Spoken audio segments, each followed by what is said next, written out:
Então, boa tarde a todos e todas que estão conosco aqui nesse encontro do SEG. Essa é a mesa de arqueologia bíblica e talmúdica, e nós vamos ter algumas falas aqui de especialistas e pesquisadores dedicados ao tema. Inicialmente, nós vamos começar com o professor Greg Gardner, e por este motivo eu farei uma breve introdução em inglês, uma vez que o professor Greg Gardner se comunica na língua anglo-saxã. Eu sou o professor Márcio Teixeira Bastos, sou coordenador do Laboratório de Arqueologia e Antropologia das Populações do Oriente Médio, que é financiado pela FAPESP na Universidade de São Paulo. Então agora eu vou fazer a apresentação do professor Greg. So Greg, now I will introduce you and leave the floor for your talk. Okay?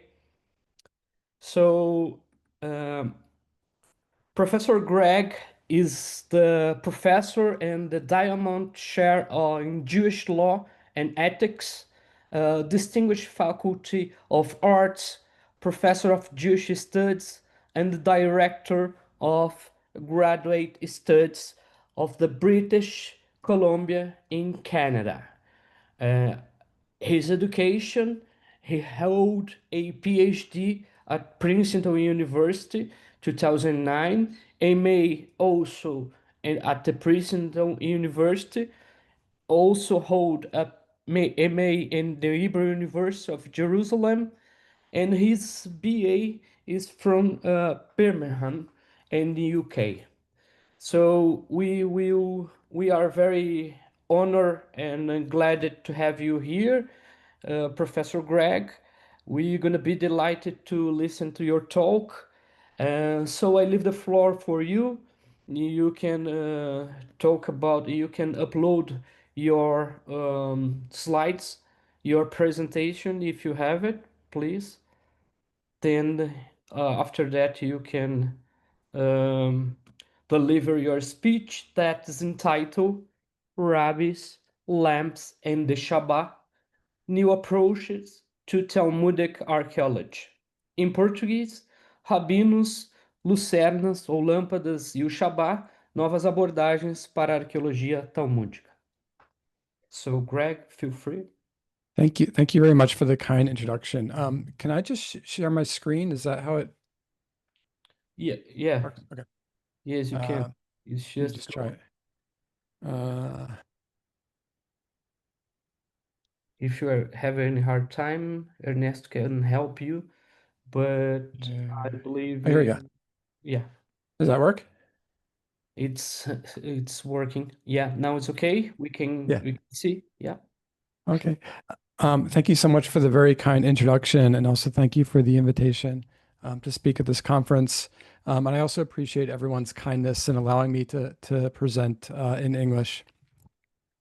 This paper seeks to make an intervention in Talmudic archaeology, which is how rabbinic literature, basically Jewish exegetical and legal texts from the first 7 centuries, how this body of literature is read together with archaeological finds.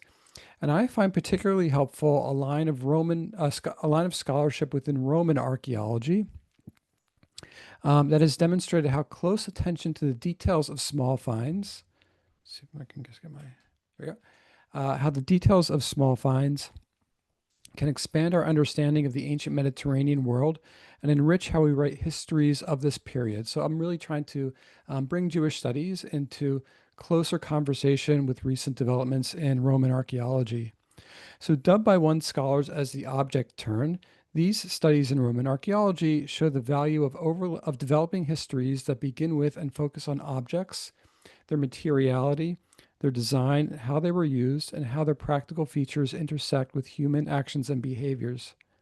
Of particular interest for the present paper is how scholars such as Ellen Swift, there's a picture of her book, and others have increasingly demonstrated how attention to design theory, and especially the concept of affordances, which I'll come back to, can be useful for expanding our understanding of the Roman world. Affordances, and here's a little bit of that recent scholarship. Affordances are defined as the relationship between an object's properties and the capabilities of an individual that determine how the object could be used. It helps us focus both on the artifact's physical attributes as well as the forms of interaction that they allow between an agent and an object. So it's really thinking about closely how people relate to objects and how objects, in a way, can impact people's behavior. My research seeks to contribute to object-centered scholarship in Roman archaeology by applying these approaches to finds from Roman Palestine. Most object-centered scholarship has focused on Europe, especially Roman Britain and Italy, with little, if any, application to the archaeological finds from Roman Galilee. In choosing an object, ceramic oil lamps are particularly well suited for case studies for several reasons. They are readily identifiable. Even small fragments of ceramic oil lamps are often what they call diagnostic, and they can be used to identify its type. So you only need a tiny piece of a lamp, of a fragment of a lamp, in order to identify what the whole must have looked like. Whereas for many other archaeological vessels, you need usually a certain portion of that vessel or a much larger piece of that vessel. We also have access to as representative a sample of lamps as any household wares, as a high proportion of lamp finds are published compared to other ceramic vessels. Moreover, with regard to the potential for understanding usage and context, lamps are mentioned frequently in written sources from the era. So the rabbis, for example, mention lamps over 1,500 times. I will now read all of those sources. Just kidding. In addition to metaphorical discussions of light and lamps, there are also many references to usage, often in nitty-gritty detail, especially in early rabbinic or what they call Tannaitic texts. This massive corpus of writings, which includes discussions of hundreds of what many may call small finds or artifacts, has been underutilized by Roman archaeologists in general. So what I'm trying to argue is that both the Roman archaeologists are not looking at the ancient Jewish sources as much as they could, and the Jewish studies scholars are not looking at the Roman archaeology as much as they could.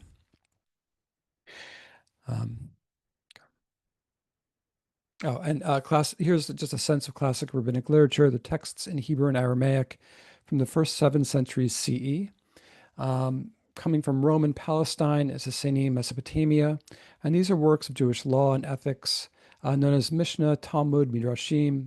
There's several works within this corpus, and my focus is on the earliest layer of text between the years 70 and 250 CE.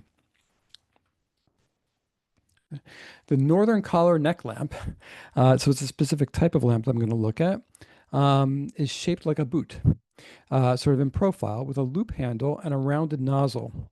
It was manufactured on a pottery wheel, usually from clay that is orange and brown in color.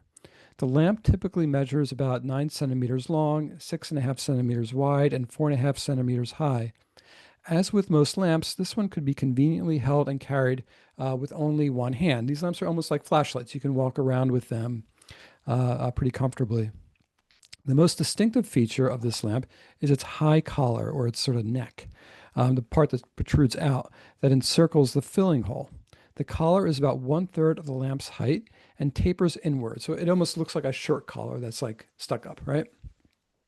The collar essentially forms a hemispheric bowl with a large hole in the bottom that opens directly into the lamp's body, which serves as its main reservoir for oil.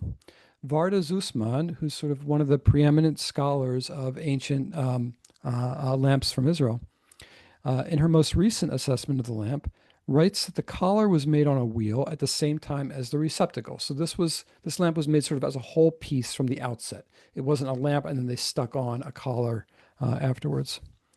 The collar is not some kind of later appendage. Rather, the collar was designed as an integral part of the lamp. Roughly 100 of these lamps have been found in northern Roman Palestine, especially in the Galilee. And here's a map with a few of those sites. I couldn't get them all on one map. Which scholars have shown that these areas are predominantly sort of Jewish in character. So we see some of the names of the sites. Capernaum is a particularly well-known site, for example. Sepphoris was a large city. Nazareth, I imagine many people have heard of Nazareth. I want to focus your attention on the sort of the right-hand side on the Sea of Galilee. I don't know if I can figure out how to make a laser pointer, but see where it says Ginosar? That's where one of the most famous examples of this lamp has been found. It was actually found on a boat that was found relatively intact from the first century. It is commonly known as the Jesus boat because it comes from the first century. And this lamp is one of the few objects that was found on this boat. So it's actually a little kind of famous in archaeological circles. The lamp dates from the, oh, sorry. Ah, here's a picture of the boat. And here's a picture of the objects that were found on the boat. And you can see the lamp was among sort of a pot and some nails and some other objects. Um, the lamp dates from the end of the first century BCE to the middle of the second century CE. Notably, both the dating and the find spots of these lamps align with the areas in which most of the early rabbis lived. So I'm looking for finds and texts that come from the same place and time. It seems like a reasonable thing to ask for, but it's actually much more rare than one would imagine for this era. Okay. The lamps themselves are primarily used for lighting, and we see this in numerous rabbinic sources, especially those clustered around discussions of lighting lamps at sunset on Friday to mark the onset of the Sabbath. The Hebrew Bible prescribes that one may not light a new flame during the Sabbath. This is in Exodus 35. The Jewish Sabbath, runs from sundown on Friday to just after dark on Saturday night. The Hebrew Bible, while it says you cannot light a flame during Sabbath, it says absolutely nothing about lighting a flame just before the Sabbath and allowing it to continue to burn into the Sabbath. Most likely to provide light and maybe a modicum of heat on a Friday evening, Jews who sought to adhere to biblical prohibitions, began kindling flames just before the onset of the Sabbath on Friday evening. The custom seems to go back to at least the first century CE and is mentioned in Greek and Latin sources. None of the pre-rabbinic sources provide much detail about how people performed the ritual. How many lamps, for example, we don't know. Which kinds of lamps, we don't know. The types of oils and wicks, we don't know. But perhaps as early as the first century CE, rabbis examined this and other customs circulating in Jewish society and went about defining and discussing them in high detail. While they likely had few followers in the first centuries, the rabbis' project of interpreting and detailing these laws would have later significance, as these early rabbinic teachings would become the centerpieces of the Jerusalem Talmud from the 4th century and then the Babylonian Talmud from the 6th or 7th century, which would later become the preeminent works of Jewish law to this day. So Talmudic literature is still very much read and followed by Jews all over the world to this day. So this research has importance both for the study of the ancient world and also sort of diachronic importance for later Jewish history. Likewise, the custom of lighting a lamp on Friday at sunset would become a staple of Sabbath observance and in turn a marker of Jewish identity. It's actually one of the rituals that is performed perhaps by the largest percentage of Jews. Even Jews who are mostly secular will often light lamps, or today candles, at the onset of the Sabbath on Friday evening. So the rabbis added detail to otherwise vague existing Jewish customs by answering explicit question or perceived questions of how much, how long, how far, with what, and so on. Questions that beg answers through engagement with material culture. Relating to objects and their use enabled the rabbis to add precision to their interpretations, showing their intended audience exactly how these laws ought to be understood and fulfilled in concrete and tangible ways. Doing so also created new opportunities. New opportunities to express piety and for the rabbis to project their expertise. Whereas existing customs probably did not specify the materials used, the rabbis made the choice of oils, wicks, and lamps essential components of religious observance. In doing so, the rabbis leave us with a detailed discussion related to objects and materials that most likely circulated in their day and age. Notably, after listing several common materials known to them, the rabbis prescribe, so here we have like a list from a rabbinic text of all the different materials that in theory one might be interested in using, but then they kind of settle on two kinds of materials that you're supposed to use, namely olive oil, so specifically olive oil as opposed to another kind of fuel, and flax, a type of fabric for wicks.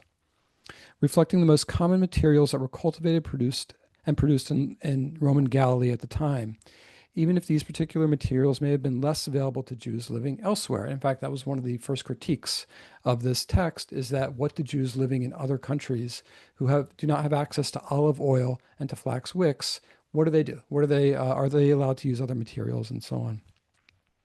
Similarly, as I will show, the rabbis seem to respond to the ways that people had sought to extend a lamp's illumination time, a material practice that they viewed as being applicable to Sabbath observance. The question of how to extend illumination time automatically without the need for human intervention was a curiosity reflected in several ancient sources and aligns with legends of ever-burning lamps. So you find this throughout sort of ancient Greek and Latin writings, people talking about lamps that just kind of burn forever. And it's basically, a trope.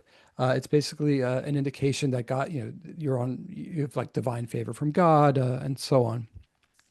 But in any case, it also had practical purpose. It would be nice to have a lamp that burnt longer. And for Jews who were Sabbath observant, it would have particular importance because they could light the lamp before the Sabbath and it could continue to burn for a much longer time into the Sabbath.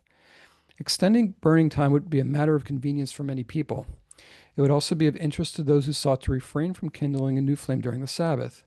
Because the most common materials, olive oil and flax wicks, tended to burn for an hour or so, it would be advantageous to find ways to extend burn time, especially to provide illumination for the meal held after dark on Friday night. So there's supposed to be the first meal of the Sabbath was supposed to happen after the Sabbath began on Friday night. So it would take place in the dark if you did not have any kind of illumination. What kind of contraptions, devices, setups, and other material practices did people undertake to extend burn time, and which were too likely to invite or necessitate human intervention during the Sabbath? The rabbis take up these issues in Mishnah Shabbat, which is an early rabbinic text from the 2nd or 3rd century, 2:4. And the portion I want to look at here is, I'll just read the whole thing.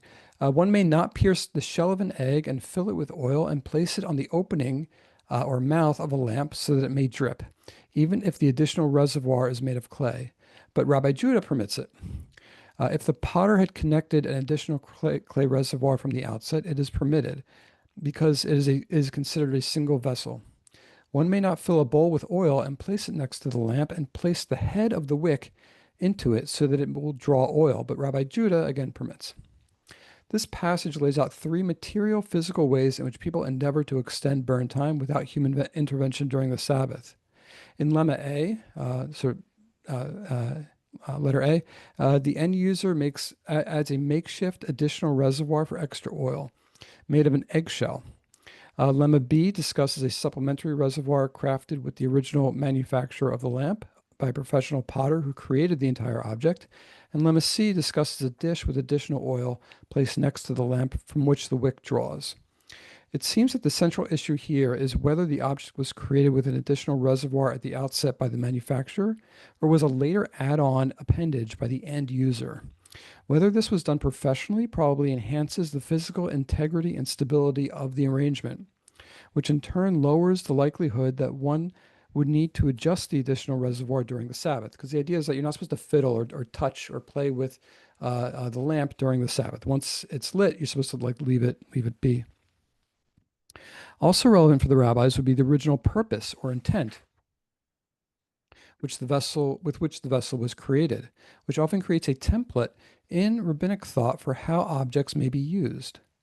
The consensus, represented by the anonymous editorial voice here, is that one may use the professionally made setup, but not the arrangement constructed by the end user with an eggshell. The text preserves Rabbi Judah's dissenting opinion, and this is very typical of rabbinic texts, that they preserve sort of dissenting opinions, but does not provide necessarily a rationale.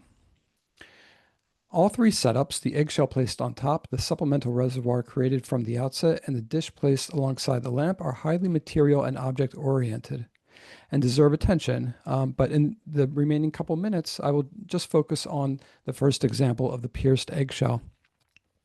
I argue that one could place an eggshell over the filling hole of several different kinds of lamps that circulated during the era, though this was particularly invited or inclined by the affordances of the boot lamp. So here we have the Palestinian discus lamp. And what I'm going to argue is that it would be hard to hard to place an eggshell on top of that. You could place an eggshell, but it would topple over, right? It wouldn't be very stable, and so on. A Herodian lamp, likewise, um, you could put it on there, and it would sit a little bit better than the previous lamp. You can kind of see how an egg would fit in there. And likewise, something called a de Rome lamp. So the larger filling hole allows for that placement. But what I'm going to argue is that this lamp not only allowed for you to put an eggshell in there, but invited you to. It was begging you to, right? Okay. So design theory uses the term affordance to describe perceived functional properties that are made possible and incline people towards specific uses.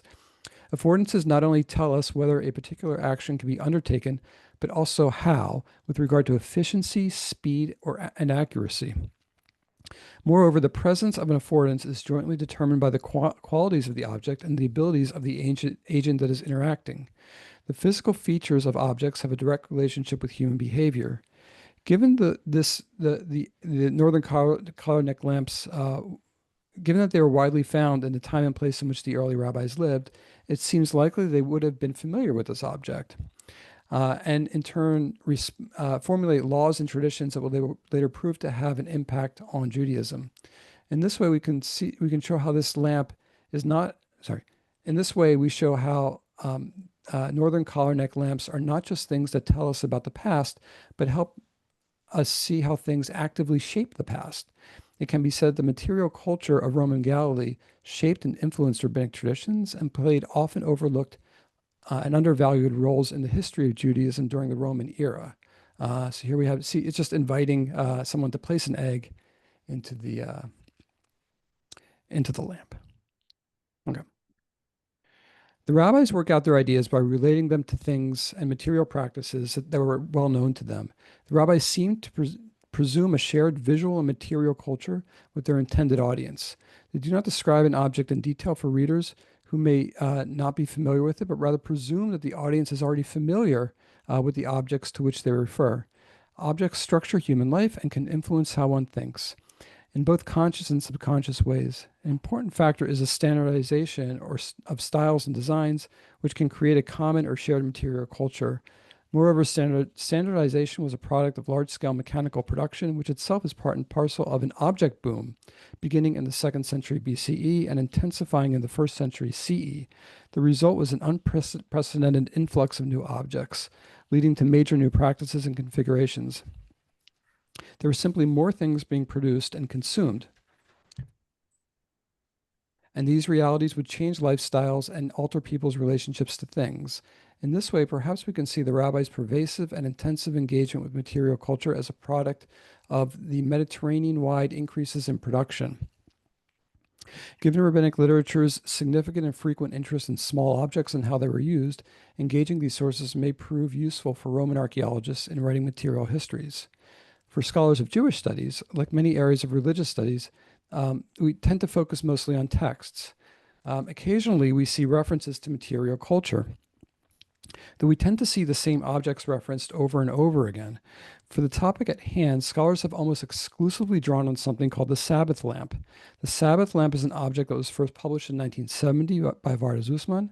The artifact is unusual in that it has a hollow ceramic pipe affixed into the back of the lamp. Sitting on top of the lamp, I see it's blocked by my, okay. Sitting on top of the lamp was likely a small bowl that comprised a supplemental reservoir. When the oil in the lamp's main reservoir ran low, additional oil would flow down from the little bowl through the pipe. This seemed to align with the text of the Mishnah, particularly where it talks about the clay reservoir. This particular artifact has been drawn upon as a ready handle or visual aid for scholars, helping readers envision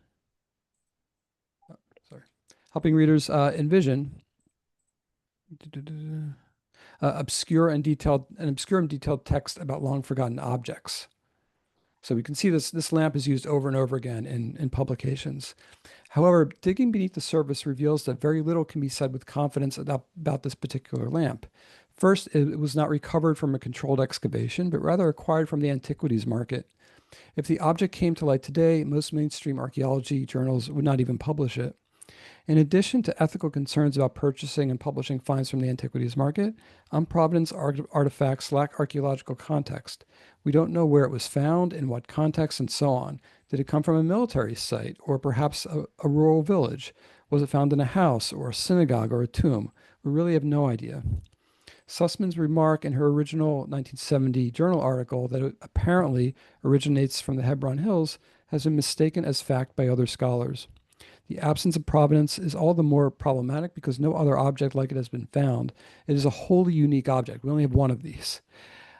So we can only guess at the date based on stylistic similarities.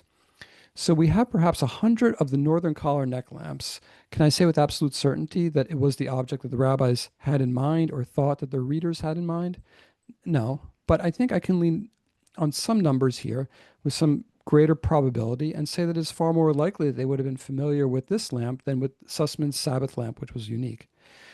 Instead of being drawn like a bead of honey to an object that is exotic, unique, and museum worthy, I'm trying to say that we ought to lean more on numbers and probability and objects from controlled excavations, and of course to lean more on finds that have been uncovered in controlled excavations. Sorry. I'm trying to introduce some correctives to the so-called field of Talmudic archaeology and to normalize it a bit by bringing it into conversation with Roman archaeology and material culture studies. Thank you very much. Thank you, Greg. It was delightful and very thoughtful. I admire your word. You made very strong connections and well pinpoint um, assertions. So thank you for your talk. And now I will shift to Portuguese again to talk to the wide audience. Então, voltando ao português, agradecemos ao professor Greg Gardner, que nos brindou com essa maravilhosa palestra e tópico de abordagem. E nós vamos passar a palavra agora para a Marisa Furlan. Vou fazer a apresentação da Marisa. Marisa está aí? Tá pronta, Marisa? Então, O, assim, o Marcos deixa eu Peter só está. partilhar aqui o. Uhum. Então, eu vou te apresentar enquanto tu partilha e organiza direitinho aí, tá bom? Ah, o Marcos Peter chegou. Ok, Eu vou te pedir desculpas, Marisa, e vou dar preferência ao Marcos, ok, que já estava tá na joia. Deixa eu só parar aqui. e chegou. Tá Ah, bom? Ótimo. professor, Marcos? se quiseres permitir a Marisa, eu franqueio a oportunidade a ela. Bom, não sei, aí agora fica a decisão aí, mas acredito que. O que que tu prefere, Marisa? Quer esperar ou quer ir agora? Porque tu pode apresentar, Marcos, tranquilamente. Ela tá tudo prontinho aí? Sim, eu estou só ajustando um pequeno detalhe aqui no slide, mas já estou quase pronto aqui. Bom, então eu te dou esse tempo e a Marisa já está pronta, a gente só troca. Pode ser, Marisa? Pode sim. Então pode Agradeço. compartilhar o teu slide e eu vou fazer a tua apresentação. Vou te apresentar e te dou a palavra, Tá. tá bom? Vamos ver aqui. Aí, bom.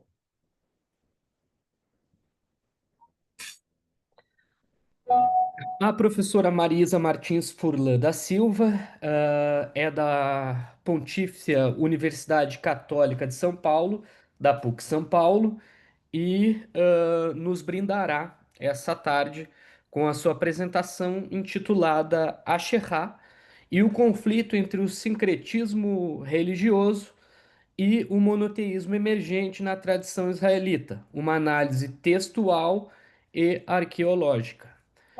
A professora Marisa possui graduação em teologia pela Universidade Metodista de São Paulo. Ela é também mestre em ciências da religião pela mesma universidade. Professora Marisa, seja bem-vinda e eu passo a palavra. Pode, iniciar a sua apresentação. Já estamos vendo a sua apresentação. Então, aí, se for colocar ali em apresentação, tela cheia, fica Pode melhor. ser? É ali embaixo, ali, ó. Só clicar. Ficou melhor assim? Acho que tá ok, né? Tá todo mundo vendo. Então, você tem 15 minutos, tá bom? Ok. Boa tarde. Eu estou muito grata por poder compartilhar com vocês um pouquinho da minha pesquisa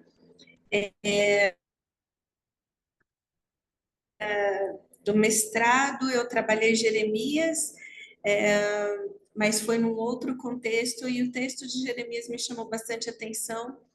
E aí a gente começou a pesquisar mais sobre a divindade feminina e porque algumas questões referente ao nome dela foi sendo apagado da Septuaginta, enfim, então na nossa tese de doutorado a gente está trabalhando um pouquinho sobre isso. Então o tema é Asherá e o conflito entre o sincretismo religioso e o monoteísmo emergente na tradição israelita, uma análise textual e arqueológica, e eu basei esse texto em Jeremias 17, do 1 ao 4.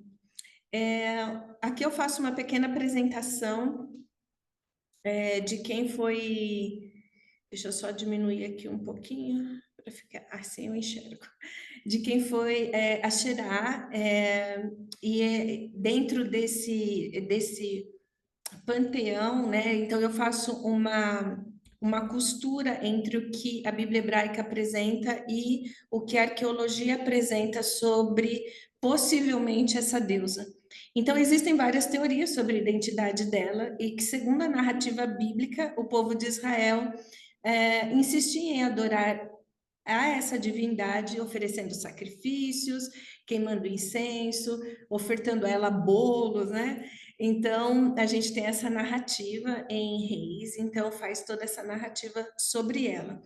A origem dela a gente tem sobre as regiões e várias regiões e períodos históricos, e uma análise interessante é que essa deusa ela vai assumindo diferentes faces, né? Nessa linha histórica, ela vai tendo uma metamorfose entre,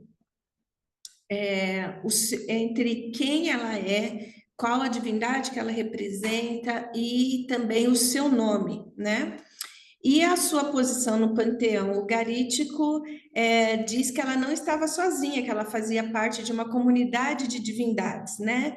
Entre elas ela aparece ao lado de Amurru, de Elu, de El, de Adonai, como sua aliada. Também ela é associada a outras deusas, como Anat, Astarté, a Tiratu do Mar, entre outras, e a sua relação com essas divindades, ela não é totalmente compreendida justamente por causa da falta de epigrafia que a gente tem.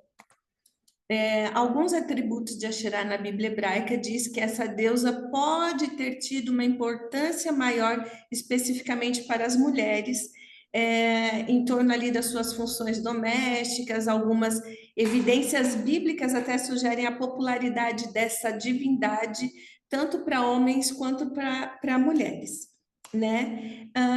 E Asherá na arqueologia diz que ela era abençoadora e protetora, como atributos, né, dessa divindade, mesmo que não haja epigrafia, né, que fique claro isso, porque essa titularidade e esses atributos dela, a gente não tem epigrafia, mas a iconografia sugere isso, mostrando isso através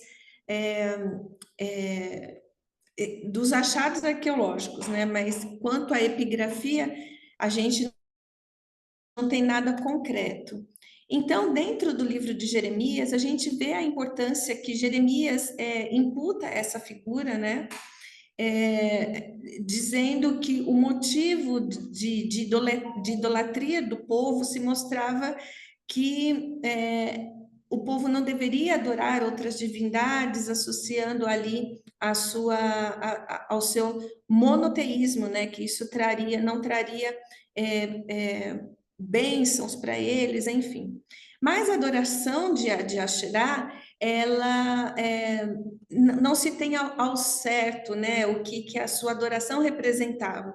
Segundo Jeremias, ela era uma ameaça ao monoteísmo judaico e à identidade do povo de Israel como esse povo eleito por Deus. Então, Jeremias, como outros profetas, eles lutam contra esse excesso de confiança que o povo tinha, desvinculados, né, ao compromisso moral com a aliança que já estava pré-estabelecida. Então, a partir disso, se deu esse conflito religioso, referenciando a Xerá, que também tinha sua inserção como poste ídolo no livro de Jeremias, que é um dos exemplos de conflito entre a religião monoteísta e as práticas religiosas desses povos vizinhos, tá? Então, aqui a gente tem uma representatividade de Asherá. Marisa, desculpa só te interromper. A gente está vendo aqui no chat que a gente não está vendo o seu slide. Se você conseguir Tá parado. mudar. Eita, peraí. Vocês... Desculpa a interrupção. Imagina, deixa eu entrar aqui. Agora, é que eu estou na tela cheia. Peraí, deixa eu dar um ESC aqui. Talvez você tenha 2 monitores, acho que está projetando o outro monitor, então. Não, deixa eu ver. Mudou. Agora a gente tá vendo. Vocês conseguem mudou. ver? Agora Sim, mudou. agora mudou. Dá pra ver. Tá, desculpa, eu estava na tela cheia, eu não tinha visto, desculpa. Não tem problema. Tranquilo. Então, aqui a gente tem uma representatividade de Asherá, que não é de Asherá, na verdade, mas se associa a Asherá nesse imaginário ugarítico, né? A gente tem que essa foto ela representa mais a Tiratu, vista como Asherá. Então, dentro dessa linha do tempo dessa metamorfose, onde ela representa várias divindades, essa representatividade é uma delas. Estou correndo aqui por causa do tempo. A gente também tem outras formas aqui, que essa primeira aqui estaria no Museu de Pérgamo, em Berlim, e essa daqui no museu em Viena. Então, todas essas supostas divindades femininas, elas apresentam essa estrutura, segurando os seios, com as ancas largas, com a parte genital mostrando, justamente para representar a fertilidade que está associado a elas, né? O culto de Asherá na Bíblia hebraica, ela está mais inserida em 2 Crônicas, em 2 Reis, mostrando como todo o território supostamente ocupado pelo povo hebreu tinha santuários e altares e imagens dessa divindade que estava representada ali em Samaria, em Jerusalém e possivelmente em Betel. Aqui a gente tem também uma outra representatividade que também está mostrada como essa divindade feminina atrelada a Asherá, mas a gente tem a descrição que essa demonstração é de Astarté, do século ali do 13 ao 11 antes da era cristã, no Museu da Jordânia, né? Então, ao contrário do que a gente sabe das outras divindades, a gente não tem nenhum relato que diga claramente como, onde, quando e com que propósito que Asherá apareceu na cosmologia das culturas semíticas e não semíticas, né? Então, esses estudos das religiões comparadas nos mostram isso. Então, vale ressaltar que a gente tem várias iconografias, né? Várias iconografias de divindades femininas que são atreladas a Asherá, mas a gente não tem nenhuma epigrafia que comprove que aquela iconografia realmente seria de Asherá. Então, isso nos mostra que essa evolução que teve do apagamento do nome dela, quando a gente pega a Septuaginta, por exemplo, a gente vê que aos poucos o nome dela é associado a uma árvore, a um derivado, né, desse diacrônico, né, é processado como uma tradução, mas que a Septuaginta ela vai fazendo uma sobreposição do nome dela. Então isso me mostra ou me dá algum parecer que pode ser que ela seria uma deusa tão importante que ela teve que ter o seu nome substituído na recepção da Septuaginta. Então, é isso que eu estou pesquisando na tese do doutorado.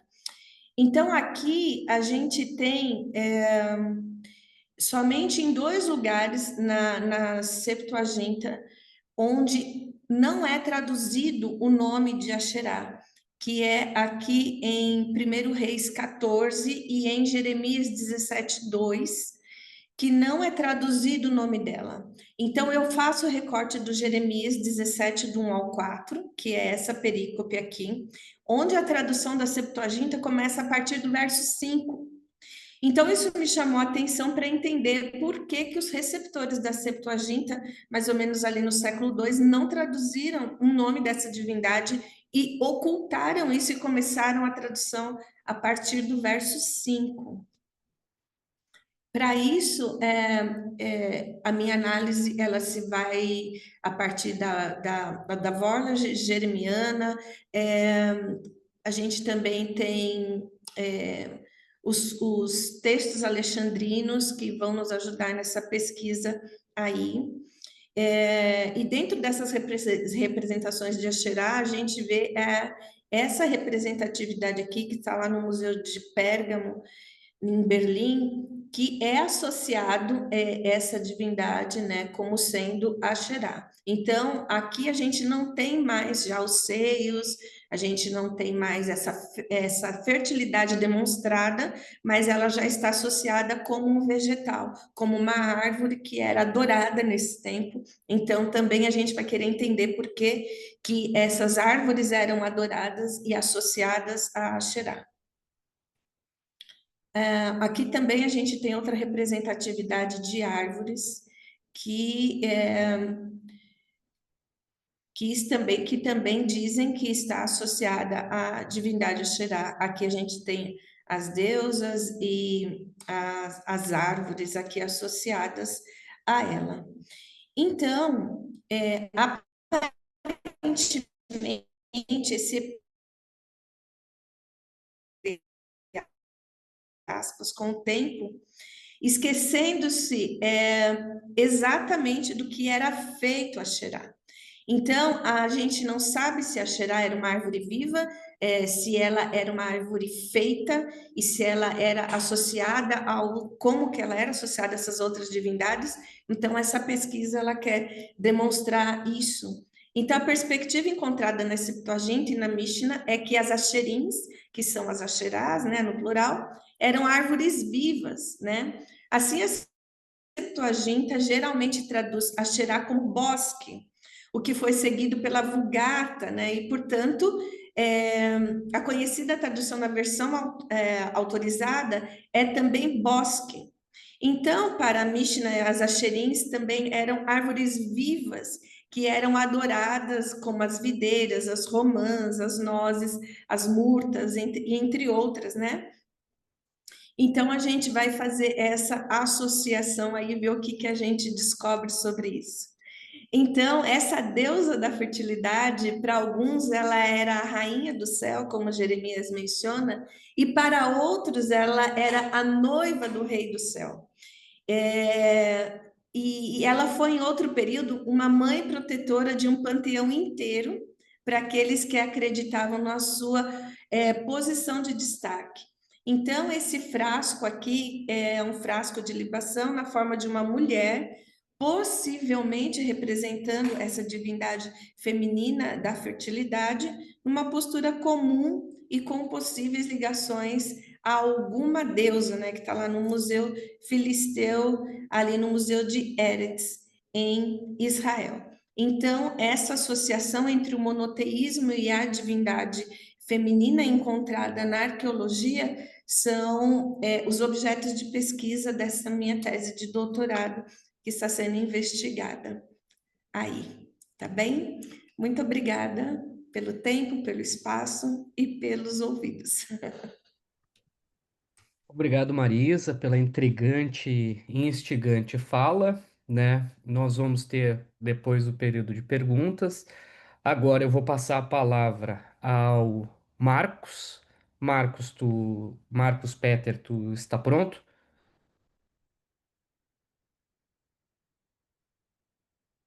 Tá sem o microfone, precisa abrir o microfone para falar.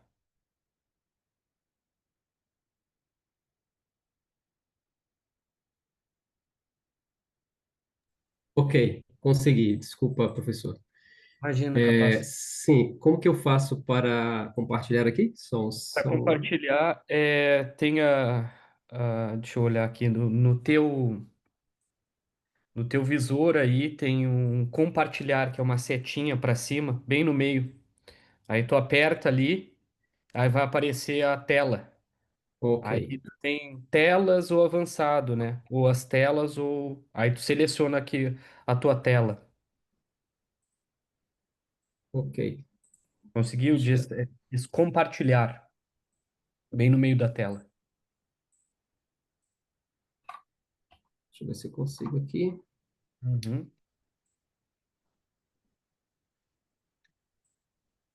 Isso. Tá iniciando o compartilhamento. Pronto. Tá aparecendo. Eu vou agora te apresentar e te passo a palavra. Já tá passando para o outro. Ok. Tá bom? Então vamos lá. Ah, nós vamos agora ouvir a apresentação do professor Marcos Peter Teixeira Soares. O professor é efetivo, na Secretaria de Educação do Estado da Bahia desde 2007, correto? Atualmente cursa mestrado em teologia na Unasp e tem licenciatura também em História pelo Centro Internacional de Curitiba, Paraná, especialização de lato sensu nas áreas de História, de Arqueologia e Autismo.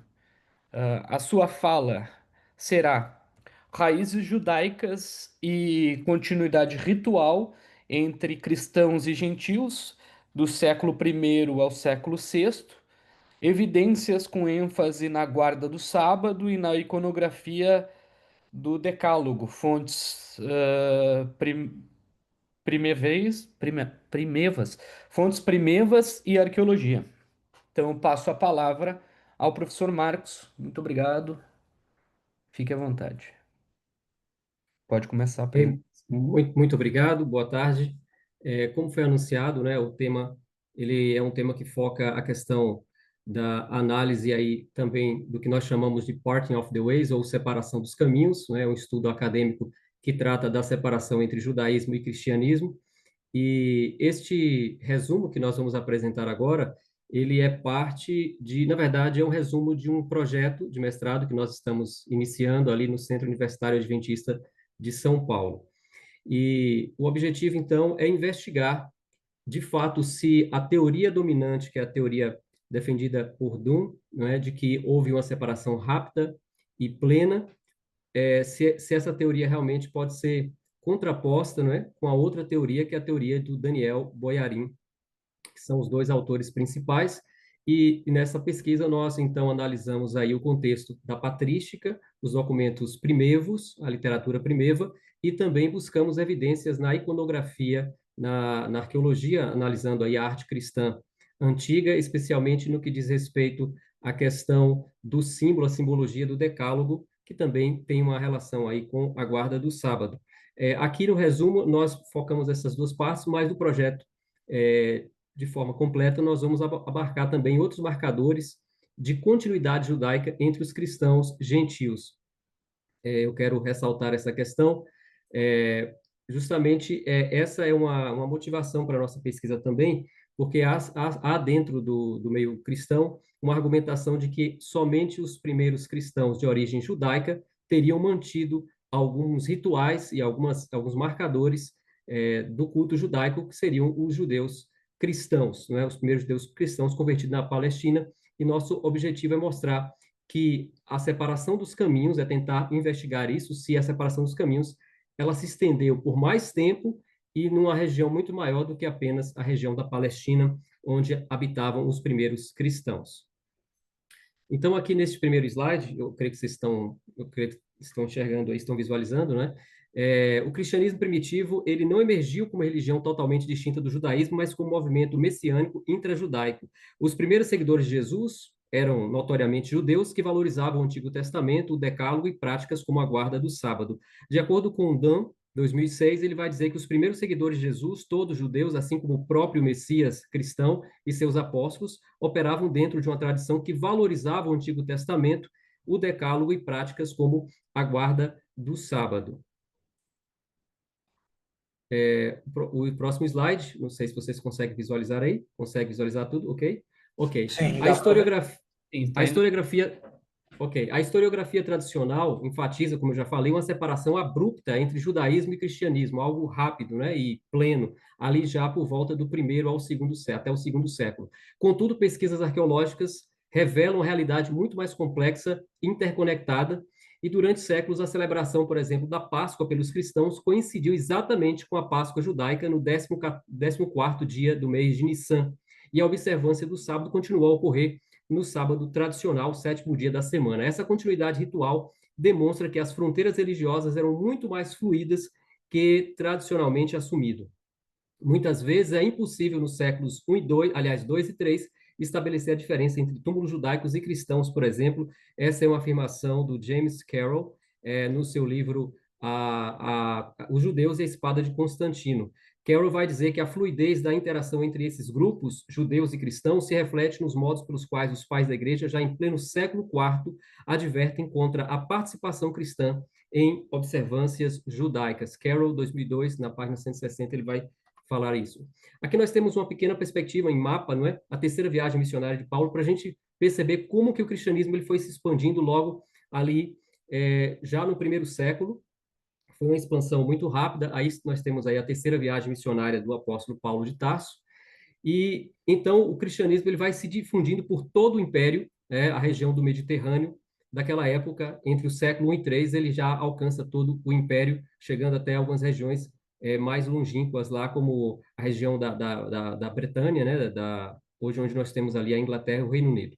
Aqui nós temos nesse mapa a expansão do Império Romano após a revolta de Bar Kokhba. Por que nós vamos mencionar essa questão da revolta de Bar Kokhba? Justamente porque a partir desse momento começa-se uma separação maior entre as comunidades judaica e cristã, né? Os cristãos querendo evitar associação com os judeus que estavam sendo agora perseguidos duramente pelo Império Romano desde o ano 66, após ali a revolta iniciada ali em Jerusalém, eles agora buscam se afastar um pouco mais. Todavia, a gente tem aí uma teoria da zona porosa, que é a teoria de Daniel Boarim, que propôs o conceito que mostra uma alternativa ao modelo da separação abrupta. Judaísmo e cristianismo coexistiram negociando aí suas identidades de maneira complexa e interdependente, mesmo após esse período da revolta de Bar Kokhba.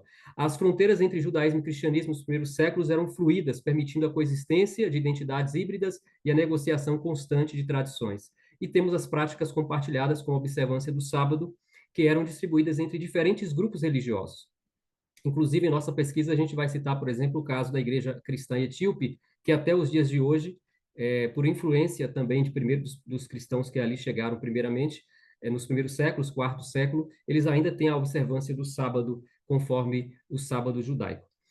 Boyarin vai dizer que as fronteiras entre judaísmo e cristianismo nos primeiros séculos eram fluídas, não é, como nós já falamos, permitindo aí identidades híbridas e essa negociação constante de tradições. Então, a nossa metodologia ela é interdisciplinar, buscando visualizar também as fontes patrísticas, documentos conciliares, que foram dos concílios da Igreja, e as evidências arqueológicas. E Roder vai dizer que a cultura material está envolvida em narrativas segundo as quais agentes do passado viveram suas vidas, sendo necessário ler narrativas passadas através da retórica pela qual foram expressas. Então, Roder, ele apresenta essa teoria das contranarrativas, que para que a gente possa verificar as narrativas escritas, vale-se muito, é muito importante nós buscarmos também esses achados, não é? Da cultura material, para que a gente possa, então, analisar esse contexto ali, por exemplo, as afirmações dos pais da igreja na questão da nossa pesquisa aqui. Então, entre os testemunhos patrísticos, aqui eu vou citar apenas dois por conta do tempo, mas a gente tem uma série de pais da igreja que vão mencionar, ainda que confrontando a guarda do sábado por parte dos cristãos gentios, né? Nós estamos falando aqui já de cristãos gentios, mas são vários, né? Aqui nós apresentamos dois. Justino Mártir, no ano 150, ele atesta a coexistência de diferentes práticas litúrgicas nas comunidades cristãs do século II. Sua obra revela que não havia uniformidade na observância dos dias sagrados. Ele vai, inclusive, contradizer, vai fazer uma apologia contra aqueles cristãos que estavam judaizando, guardando o sábado, ao passo que a maioria dos cristãos, nesse período, já estava guardando o domingo como seu dia de guarda, como o primeiro dia da semana, como o dia do Senhor. Orígenes, ali também, entre o segundo e o terceiro século, né, Orígenes ele reinterpreta o sábado como repouso espiritual, demonstrando abordagem teológica. E aí ele vai dizer assim, alguns cristãos, aqui é um comentário, na verdade, do Justino Mártir, alguns cristãos observam o sábado, outros celebram o dia do Senhor, na apologia, né, o diálogo com o Trifão. Os documentos conciliares vão mostrar também essa mesma ideia, nesse mesmo sentido. Né? O Concílio de Elvira, no ano 300 e 306, já século IV aqui, estabeleceu penalidades para cristãos que se ausentassem da igreja por 3 domingos consecutivos, indicando resistência à institucionalização do domingo, ou seja, ainda nos dá a evidência de que haviam cristãos guardando o sábado ainda no IV século. Concílio de Laodiceia. O Concílio de Laodiceia, então, ele vai proibir explicitamente a observância do sábado. Os cristãos não devem judaizar e descansar no sábado, mas devem trabalhar nesse dia, o cânon 29. E outros concílios posteriores, nós vamos ter várias vezes essa fiscalização e essa, digamos assim, esse rigor da igreja cristã, agora já instituída oficialmente como Igreja do Império Romano, contra os cristãos judaizantes. E nós temos, então, a institucionalização incompleta, né? O Edito de Constantino institucionalizou, então, oficialmente o domingo como dia oficial de repouso, mas não eliminou completamente a observância sabática. De acordo com Bacchiocchi, 1977, tanto pressões externas quanto necessidades internas encorajaram muitos cristãos naquela época a romperem radicalmente com os judeus. Então, aí você começa de uma ruptura um pouco maior nesse período agora por conta da opressão romana contra os judeus, né, questões políticas, como nós já vimos aí algumas revoltas. Agora falando sobre a questão da Páscoa, que é outro marcador, como já foi dito antes, os cristãos, por por dezenas ali, até mesmo alguns séculos, eles mantiveram a guarda, a celebração da Páscoa no 14º de Nissan, na mesma data que os judeus celebravam ali a sua peça, a sua Páscoa, né? Aí nós temos aí uma tradição apostólica que foi herdada desde os apóstolos. Temos a significação teológica. Jesus era visto pelos primeiros cristãos como o verdadeiro Cordeiro Pascual, cuja morte ocorreu no mesmo dia do sacrifício judaico. E temos a resistência persistente. Apesar da condenação do Concílio de Nicéia em 325, a prática ainda persistiu por alguns séculos. E na iconografia, agora falando da iconografia, a igreja então começa a partir do século II e século III a produzir alguns ícones, alguns símbolos, e nós temos sempre a centralidade da figura de Moisés, inclusive também Moisés recebendo a lei, como nós temos aí o sarcófago de Leocádio, século IV, que mostra Moisés recebendo a lei, né? Uma arte funerária que tem aí uma conotação teológica muito forte, mostrando que o papel da lei para os cristãos aí primitivos, originários, né, continuava muito forte. Na igreja de Dura-Europos, ou a primeira é considerada aí pela arqueologia, né, ali nós temos uma comunidade, inclusive que tinha uma relação muito próxima com os judeus, ali naquela região, em Dura-Europos. Nós temos algumas pinturas, né, alguns afrescos, que mostram também aí a centralidade de Moisés. Né? Nós temos uma sinagoga do século III, que também era compartilhada ali por cristãos, havia ali uma dinâmica de socialização muito grande. E Krellin vai dizer que os mosaicos da sinagoga incluem cenas de Moisés recebendo a lei no Monte Sinai, representando com riqueza iconográfica, que posteriormente também foi adotada pela arte cristã. Embora primeiramente judaicos, os mosaicos de dura Europa estabeleceram precedentes iconográficos que influenciaram subsequentemente a arte cristã, especialmente na representação de cenas bíblicas, como Moisés recebendo o Decálogo, mais um marcador aí de continuidade judaica. Na igreja, aliás, na Basílica de Santa Sabina, que está em Roma, uma basílica que foi construída entre 422 a 432, uma das primeiras basílicas cristãs, nós temos ali as portas feitas em madeira de cipestre, salvo engano, com vários painéis mostrando cenas bíblicas do Antigo Testamento. Uma delas é Moisés recebendo também das mãos de Deus o Decálogo, os 10 mandamentos, retratado ali como um rolo que aparece naquela mão, entregando ali a Moisés. Então, mesmo no século V, quando as estruturas eclesiásticas imperiais estavam consolidadas, a valorização do Decálogo, que são os 10 mandamentos, que também, obviamente, inclui o quarto mandamento, que é o sábado, né, permanecia central na arte cristã oficial. Esta escolha iconográfica em uma basílica romana demonstra que a síntese judaico-cristã não era periférica, mas também já havia chegado a Roma, a região central. A escolha de colocar essa cena em posição de destaque nas portas da basílica reflete uma teologia deliberada que valoriza a herança mosaica dentro do cristianismo. Quem afirma isso é a doutora Jensen, é uma pesquisadora da arte cristã, uma erudita nessa área aí. Em Laodiceia foi encontrado um símbolo também que não é justamente exatamente o decálogo, mas é um símbolo muito interessante do sincretismo ou desse hibridismo entre cristianismo e judaísmo.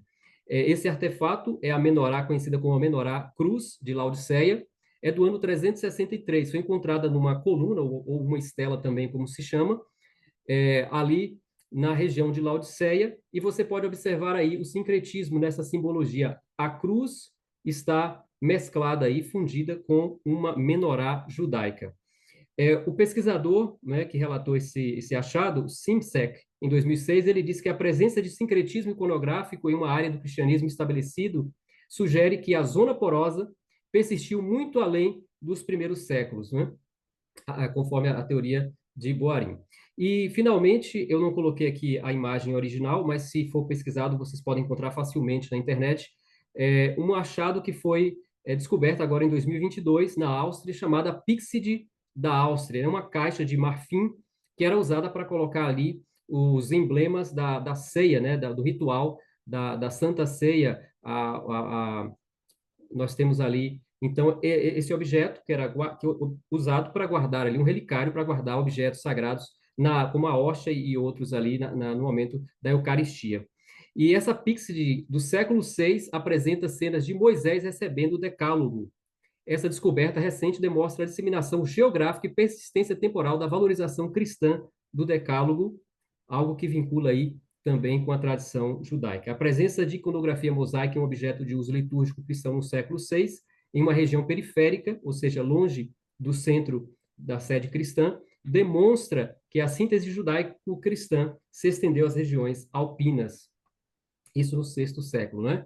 Então, agora, conclusões e implicações, validade acadêmica, as evidências validam a teoria da zona porosa de Daniel Boyarin, demonstrando fronteiras religiosas como espaços de interpenetração. E aí nós temos também a questão da formação identitária. A formação da identidade cristã foi processo complexo de apropriação, reinterpretação e síntese seletiva de elementos judaicos, e a relevância contemporânea, o reconhecimento das raízes judaicas pode contribuir para superar antagonismos. Eu poderia até colocar aqui também antissemitismo e outros males, né, que surgiram, e fortalecer o diálogo interreligioso entre cristãos e judeus. A persistência da guarda do sábado, da Páscoa judaica e da iconografia do Decálogo demonstra que as fronteiras religiosas operavam como espaços de interpenetração, não como linhas divisórias rígidas. Essa investigação revela um panorama muito mais complexo do que as narrativas tradicionalmente da separação dos caminhos sugerem. Então, nós temos aí este panorama, aqui está uma síntese na verdade, da bibliografia, e eu agradeço a oportunidade para esta apresentação. Agradecemos, obrigado, Marcos. As perguntas serão feitas ao final. Muito interessante a tua fala. Agora nós vamos passar a apresentação do Gabriel Melo de Paula. Gabriel já está aí, vamos esperar. Agora eu preciso que tu feche, Marcos, a tua apresentação para que o Gabriel possa compartilhar a sua, eu possa o apresentá-lo e, consequentemente, ele venha a fazer a sua fala. Só localizar aqui, professor, onde que eu stop share? Acho que é aqui. É, pronto. Acredito que foi. Agora, Gabriel, tu pode já compartilhar a tua apresentação, por favor? Tá joia. Vocês estão me ouvindo bem? Estamos Estamos te sim. Perfeito. Tá joia. Vou compartilhar aqui. Compartilha e aí eu vou te apresentar e aí a partir disso terás aí 15 minutos para a tua apresentação. Tá joia. Eu vou só escolher aqui o lugar certo. Isso. Vocês veem bem a minha tela? Uhum. Sim, ela está dividida, né? Do lado direito tem um texto. Do lado esquerdo Isso, aham. tá certinho. Tá joia, então. O lado esquerdo é a cola para vocês e o lado direito é a minha cola. Perfeito, tá certinho. Tá Excelente. joia. Bom, então vamos à fala final dessa mesa, que acontece com o Gabriel de Melo Paula. O Gabriel, ele é doutorando em História Social da FEFELESH e a sua pesquisa que nos brinda hoje aqui à tarde é sobre os judaítas e samaritanos, a Torá comum e o projeto pan-israelita no período aquemênida. Então, Gabriel, seja bem-vindo e estamos Obrigado. ansiosos para te ouvir. Obrigado. A apresentação de hoje eu vou dividir ela em 3 partes, então vocês podem acompanhar daí meu roteirinho aí na colinha para vocês ficarem na mesma página que eu. O tema de hoje é judaítas e samarianos, né? Só uma nota, eu uso samariano por uma questão de evitar anacronismos, para a gente não entrar na classificação da província Seleucida de Samaritas, né? Então, só uma notinha antes de começar para explicar o uso do termo. A gente está acostumado a ver samaritanos, não está errado, mas é uma questão de escolha terminológica da apresentação de hoje. Eu falei errado. Não, que isso. A primeira... A mente leu antes de... Exato, eu imagino. A primeira parte da minha fala, então, vai ser uma breve introdução ao conceito de Israel bíblico, para que a gente chegue propriamente à ideia de pan-israelismo no período aquemênida e qual a relevância desse conceito para pensar os desenvolvimentos da história social da Torá e da disseminação e popularização da Torá no período de dominação persa-aquemênida sobre os judaítas e os samarianos. No texto bíblico, os aderentes do culto de Javé são conhecidos pelo nome coletivo de Israel. A definição precisa do que essa coletividade significa está longe de ser auto-evidente, não sendo de simples determinação. Para complicar um pouco mais o quadro, o próprio texto bíblico, embora se refira ao reino de Israel, o faz na condição de arquivo da memória judaíta. Essa é apenas uma das pistas de que o conceito de Israel é disputado e reivindicado por diversos grupos há muitos séculos. Benedict Hensel identificou a discussão a respeito da pertença a Israel como sendo o principal debate no judaísmo do Segundo Templo. Afinal, em grande medida, foi por causa dessa discussão que diversos livros da Bíblia hebraica foram formados e várias tradições israelitas e judaítas foram reinterpretadas dentro de um processo traditivo mais amplo. Nesse ponto, é proveitoso retomar a distinção entre Israel histórico e Israel bíblico proposta por Reinhard Kratz. Israel e Judá históricos são aqueles cuja história é recuperada pela avaliação crítica de testemunhos textuais bíblicos e extrabíblicos, epigráficos e arqueológicos, sem que nenhum deles tenha indicação prévia de preferência. Para Israel bíblico, a síntese oferecida por Kratz é oportuna. Na literatura bíblica, e apenas na literatura bíblica, os aderentes de Javé em Israel, Judá e na diáspora são caracterizados pelo nome coletivo Israel, como uma unidade de 12 tribos definida a partir de genealogia e religião, entre as quais Judá é apenas uma delas. De acordo com Gênesis capítulos 29 a 30 e o capítulo 35, além da mudança do nome de Jacó para Israel em Gênesis 32 e 35, essas 12 tribos, incluindo Benjamim, correspondem aos filhos de Jacó e Israel, e representam Israel, o povo escolhido por Javé. Desde a teofania no Sinai, esse povo está ligado à lei de Moisés, ou seja, a Torá. Fica claro que, no sentido trazido por Crates, Judá acompanha o Israel bíblico por derivar de uma das 12 tribos de Israel. Evidentemente, a narrativa bíblica vai reconhecê-los em algum momento como grandezas diferentes, sobretudo quando fala da divisão do reino em dois. Ademais, a distinção entre histórico e bíblico aqui está longe de ser absoluta, pois a própria tradição bíblica faz parte da história de Israel e de Judá, tanto no sentido de ter sido gestada e produzida ao longo dessa história, quanto no sentido de influenciar no desenvolvimento da mesma e oferecer suas próprias perspectivas sobre tal história. Essa perspectiva bíblica, contudo, precisa ser recebida com um grão de sal crítico. Primeiramente, porque na medida em que a Bíblia é tomada como coletânea de textos dotada de autoridade divina para comunidades distintas, a retórica bíblica está imbricada nas disputas simbólicas de poder. Em segundo lugar, pois a história composicional do texto bíblico e do Pentateuco, em especial, é reconhecidamente marcada por raríssimos consensos. Uma terceira razão pode ser trazida e ela parecerá mais relevante para o assunto em questão. Os textos da Bíblia hebraica, em grande medida, não são contemporâneos aos eventos a que fazem referência. Assim, mesmo que tradições antigas possam ter sido preservadas neles, certamente foram filtradas ao longo de estágios editoriais posteriores.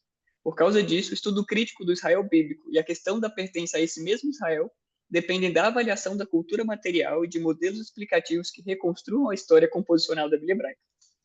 Quanto aos estudos arqueológicos mais recentes sobre o padrão de ocupação e povoamento do antigo reino de Judá, duas realidades fundamentais ficam evidentes. A primeira é que não houve migração em massa da população durante o chamado exílio babilônico, e a segunda é que durante o período aquemênida decorre também grande parte desse primeiro ponto, que não ocorreu um retorno massivo de exilados durante os séculos V e IV antes da Era Comum. Como Christian Frevel e Catarina Psichny notam, uma das conclusões a que se pode chegar com base nessas constatações é que, se não houve o retorno em massa de imigrantes no final do século V e início do IV, seu impacto na constituição da identidade pós-exílica não deve ser superestimado, mesmo que o relato bíblico dê ênfase às suas consequências. Todavia, a discussão sobre os limites das fronteiras comunitárias existiu, conforme atestam livros como Esdras e Neemias, a Lei do Estrangeiro em Deuteronômio, o livro de Ruth, e se ela não era motivada pelo retorno massivo de imigrantes durante o período aquemênida, o que a teria precipitado? Qualquer tentativa de responder essa pergunta a partir de tradições bíblicas como Esdras e Neemias corre o risco de incorrer em anacronismo. Nesses textos, o conflito de pertença e a tentativa de estabelecimento de fronteiras diz sobretudo a separação entre os judaítas e os samarianos, como ênfase na diferença de identidade entre os dois grupos, apesar da proximidade. Acontece que essa não é uma realidade do período aquemênida e, muito provavelmente, o conflito judaíta-samariano reflete muito mais uma realidade asmoneia. Isso significa que existem algumas limitações envolvendo o uso da literatura bíblica para tentar responder à pergunta sobre a pertença a Israel, ou seja, sobre qual é a identidade coletiva dos grupos relacionados à memória de Israel. Nesse caso, parece pertinente, mesmo necessário, ampliar o escopo para outras comunidades javistas interessadas nessa discussão, como os samarianos. A princípio, seria possível presumir que, com o fim do Reino do Norte, após a invasão assíria e a incorporação de alguns expatriados em Judá, a designação javista se tornasse rapidamente sinônimo de judaíta. Todavia, não foi isso que aconteceu. Além da importância continuada de tradições do Reino do Norte na Bíblia hebraica, que, como corpus literário, trata-se de um acervo judaíta, certas expectativas escatológicas em vigor num período posterior ao Aquemênida ainda tratavam Israel e Judá como duas grandezas distintas, embora ambas em aliança com Javé e herdeiras da promessa de Abraão. Nesse sentido, as observações de Jason Staples sobre a profecia de Jeremias são significativas. A passagem da Nova Aliança em Jeremias 31 logo suscitou o problema de como entender Israel, pois essa profecia promete a restauração e a reunificação da casa de Israel e da casa de Judá, uma linguagem que distinguia especificamente o reino do sul do reino do norte, este último tendo desaparecido há um século na época em que Jeremias começou a profetizar. É notável que essa profecia inclui especificamente a restauração de Israel que já não mais existe na época de Jeremias, no mínimo porque a linguagem da passagem assume que Judá não tinha uma reivindicação exclusiva à aliança israelita. Para o caso do conceito de Israel, Staples sugere que as narrativas bíblicas moldaram um ambiente cultural em comum para aqueles socializados através delas, muito provavelmente tendo em mente um período posterior dentro do judaísmo do Segundo Templo, no qual a Torá já tivesse popularizado. Porém, além dessas histórias se tornarem paradigmáticas, ainda parece persistir a necessidade de tradições e ritos compartilhados que expliquem a própria recepção da tradição bíblica posterior. As tradições bíblicas, nesse caso, refletiriam um referencial retórico e narrativo compartilhado por várias comunidades javistas em um período anterior à sua divulgação e popularização. Não obstante, pelo menos no período persa, elas de modo algum confundiriam com esse referencial, posto que possivelmente alcançaram apenas posteriormente, que está no período helenístico. Isso nos traz ao nosso segundo ponto, sobre o modelo de uma Torá comum para entender essas relações diversas. Ao final do período do Segundo Templo, as leis e práticas ancestrais centrais operativas na definição de quem é judeu estavam articuladas ao redor de 3 eixos principais: a Torá, o Templo e a Terra de Israel. Os autores judeus ativos no final do século I da Era Comum seriam, portanto, términos antequem para a formulação de uma identidade judaica mais estável que conseguiria estabelecer as distinções necessárias entre judaísmo e javismo simplesmente. Resta ainda a pergunta de quando, efetivamente, a demarcação entre grupos javistas em sentido amplo e judaicos em sentido estrito tornou-se mais clara para os membros dessas comunidades. A fórmula Torá, Templo e Terra, para tomar emprestado o título de uma obra recente, parece pressupor um tipo de monolatria javista de fundo como motivador da escolha desses 3 pilares. A unidade da Torá, a exclusividade do templo e a centralidade da terra refletiriam a unidade de Javé. Todavia, o estabelecimento do termo antequem, mencionado ainda há pouco, pode distorcer nossa visão a respeito do período formativo do judaísmo e da sistematização de suas tradições subjacentes na forma da Torá. No mínimo, assumir o paradigma de um autor como Josefo, no final do século I, traz o risco de transformar a reconstrução histórica em um tipo de paráfrase do texto bíblico, um fenômeno relativamente comum em alguns trabalhos contemporâneos e foi habilmente chamado de subdeuteronomismo ou subcronismo em referência às 2 ideologias presentes na Bíblia hebraica. Esse tipo de leitura parafrática a respeito do período formativo do judaísmo e, consequentemente, da história social da Torá, conta uma história centrada em Judá, especialmente em Jerusalém, e ignora o papel do Reino do Norte e suas tradições. Ignora também o papel de outras comunidades javistas que floresceram durante o período aquemênida, como a comunidade samariana ou a comunidade judaíta em Elefantina, no Egito, que tinha seu próprio templo javista ativo e não parece ter encontrado muita contrariedade da parte das elites hierossolimitanas e samarianas com quem mantiveram contato. Uma possível justificativa para a marginalização de outras fontes javistas na compreensão do período formativo do judaísmo seria a ideia, elaborada a partir de alguns textos bíblicos e de José, de que havia pouco contato entre os grupos durante o período persa. Contudo, pesquisas mais recentes a respeito dos samarianos durante o período aquemênida abriram a possibilidade de avaliar a interação entre os 2 grupos no período persa e rever o paradigma isolacionista. É na esteira dessas novas vias de pesquisa, abertas pelas descobertas dos últimos 15 a 20 anos, que Benedict Hensel propõe avaliar o possível envolvimento dos samarianos na formação do Pentateuco durante o período aquemênida. Para isso, ele propõe 3 características fundamentais, aqui resumidas e simplificadas, daquilo que chama de modelo alternativo de contatos mútuos. O primeiro postulado do modelo, feito com base em evidência arqueológica recente, sugere que o templo do Monte Gerizim estava em funcionamento há mais tempo do que se supunha com base em José, e que nas províncias de Judá e Samaria do período pós-exílico havia 2 comunidades independentes caracterizadas majoritariamente por um tipo de javismo monolátrico, e ambas enxergavam a si mesmas como Israel. O segundo postulado é de que o relacionamento entre samarianos e judaítas nem sempre foi conflituoso, especialmente no período persa, e isso se deveria em larga medida ao fato de cada um desses grupos javistas estarem em províncias diferentes. O relacionamento entre ambos teria se tornado mais conflituoso a partir do final do século IV, antes da Era Comum, com o aprofundamento das tensões ao longo do século III, por causa da unificação da província, que por sua vez teria levado os santuários de Gerizim e de Jerusalém a competirem por recursos dos governantes ptolomaicos e seleucidas. No século II, antes da Era Comum, características mais claramente distintivas entre eles podiam ser vistas, ressaltadas especialmente após a destruição do santuário de Gerizim por João Hircano I. No entanto, é preciso prestar atenção para a continuidade entre as culturas materiais judaítas e samarianas no período anterior à violência política asmoneia. Essa continuidade entre as 2 culturas materiais seria um indicativo de contatos próximos entre os integrantes dos 2 grupos. O terceiro postulado do modelo é o de que, dada a prosperidade de Samaria e o elevado número de javistas se comparado a Judá, seria possível dizer que, durante a maior parte do período persa, os samarianos seriam um grupo de maior peso político e religioso na região. A partir desses 3 postulados, que conjuntamente constroem um quadro de contatos aprofundados entre samarianos e judaítas, Hensel defende que é improvável que os samarianos seguissem uma Torá exclusivamente judaica.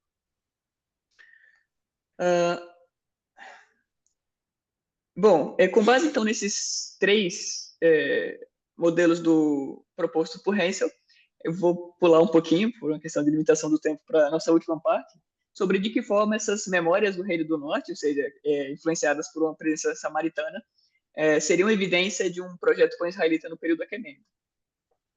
Apesar das polêmicas sobre os limites comunitários na literatura do final do período persa e a timidez da legislação deuteronômica em identificar o local de culto adequado, as discussões sobre o local em que Javé colocará o seu nome, se considerarmos só Israel imaginado na Torá mosaica, as 12 tribos formaram um povo único em aliança com Javé.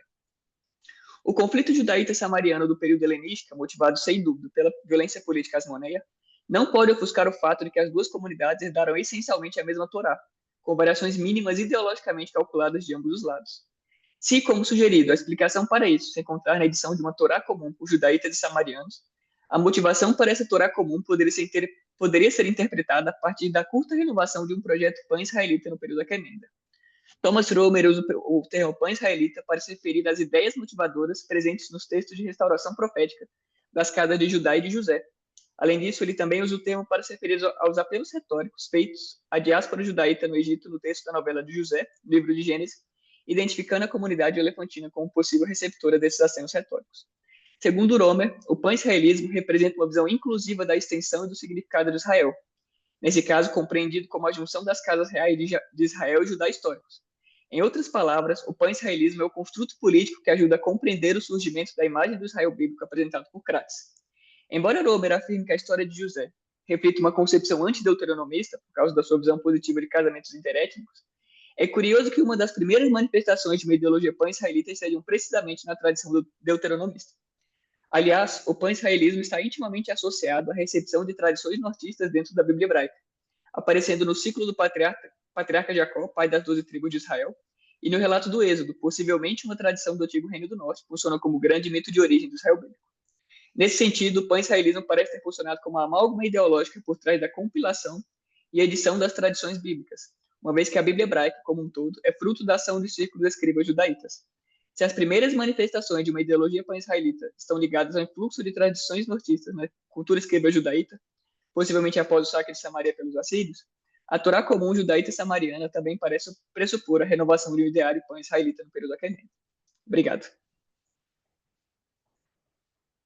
Obrigado, Gabriel. Excelente fala.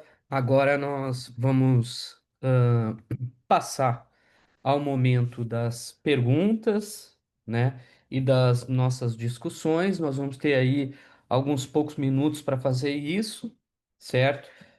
Eu vou abrir primeiro para o chat e depois, se não houver perguntas, eu vou direcionar rapidamente algumas perguntas. Nosso tempo vai ser um tanto escasso, tá bem? O Greg está aqui. Greg, are you here?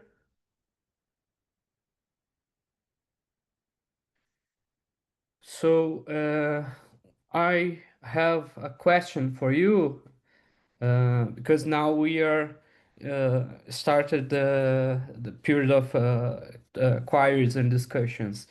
So we have a few minutes. I would like you ask you for explore a bit more about the Roman clay lamps as Jewish material culture, as a materiality that belongs to the Jewish identity, something that we exchange some thoughts. I would like that you could explore this topic a bit, please.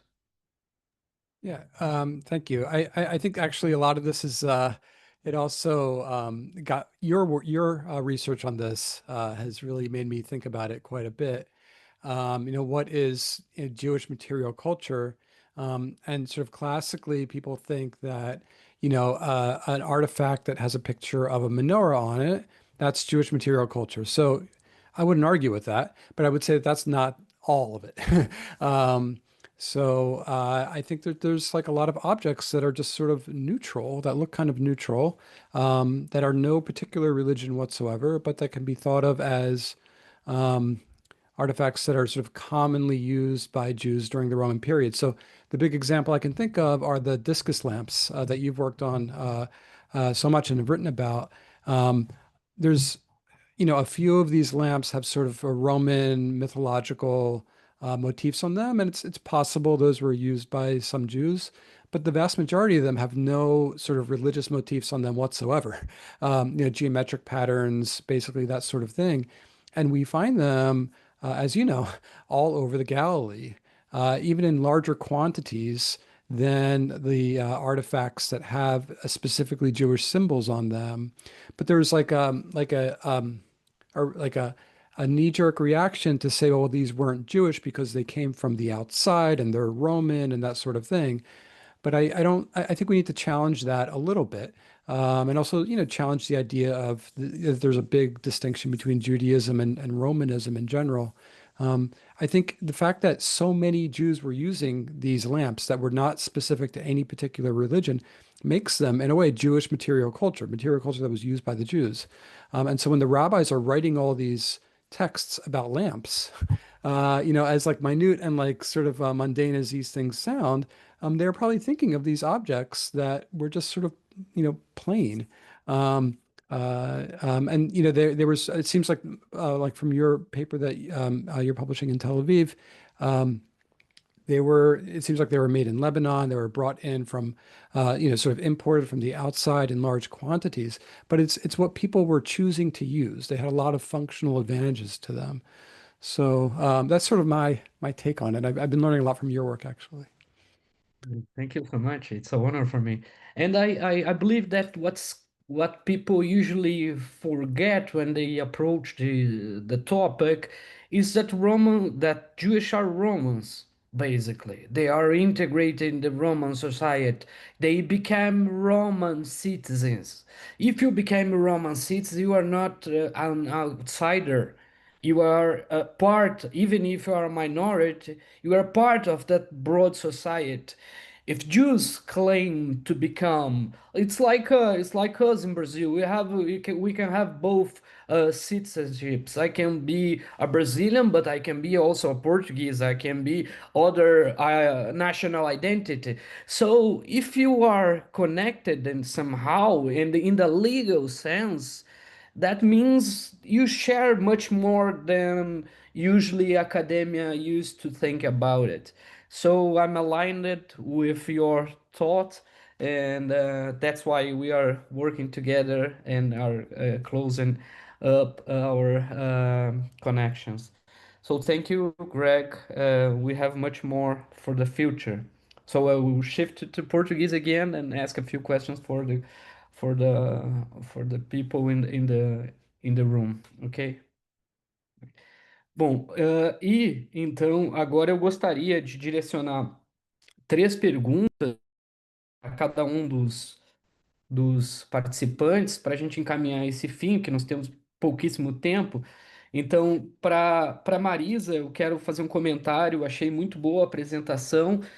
A pergunta interessante a correlação entre a Xerá e árvore e bosque, assim.